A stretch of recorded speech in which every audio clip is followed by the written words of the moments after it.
घर के आंगन की वह तपती दोपहर आज रिश्तों की गर्माहट से नहीं बल्कि कड़वाहट से भरी हुई थी। निहारिका और दादी की आंखों में एक अजीब सी चमक थी, जैसे उन्होंने कोई बहुत बड़ी जीत हासिल कर ली हो। दोनों ने मिलकर एक ऐसी चाल चली थी जिसमें राध्या और प्रथम का मजबूत रिश्ता अब दांव पर लग चुका था।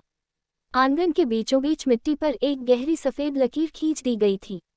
ये सिर्फ एक साधारण लकीर नहीं थी, बल्कि पूरे परिवार के दो हिस्सों में बंटने का ऐलान थी।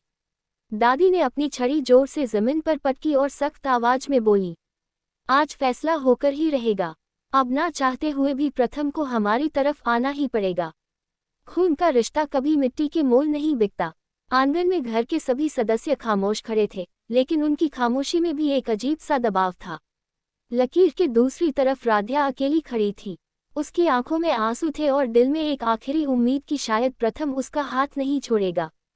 तभी ओमकार आगे बढ़े। उन्होंने प्रथम की आंखों में देखते हुए गंभीर स्वर में कहा, देखो प्रथम, मैंने कभी इंसानियत से मुंह नहीं मोड़ा, हमेशा तुम्हें सही रास्ता दिखाया है।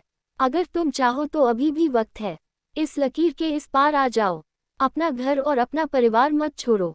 माहौल और भी भारी हो गया जब प्रथम के बड़े भाई ने उसके कंधे पर हाथ रखा और धीरे से कहा, प्रथम, कभी कभी अपनों की खातिर और बड़ों के अनुभव का मान रखने के लिए उनकी बात मान लेनी चाहिए।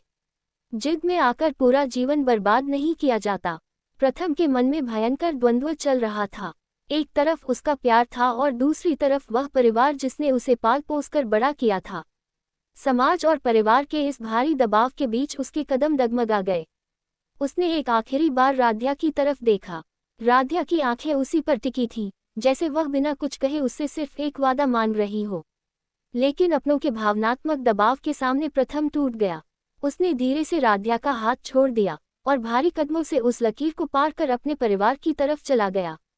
राध्या वहीं खड़ी रह गई, बिल्कुल पत्थर की मूरत की तरह। जैसे ही प्रथम लकीर के उस पार पहुंचा, दादी के चेहरे पर एक कुटिल मुस्कान फैल गई। उन्होंने निहारिका की तरफ जीत भरी नजरों से देखा और ऊंची आवाज में कहा, आखिरकार वही हुआ जो हम चाहते थे। अब यह राध्या और प्रथम हमेशा के लिए अलग हो जाएंगे और हमारा पोता, हमारा खून, वापस हमारे पास लौट आया है। आंगन में खींची गई वह लकीर अब सिर्फ मिट्टी की लकीर नहीं रही थी।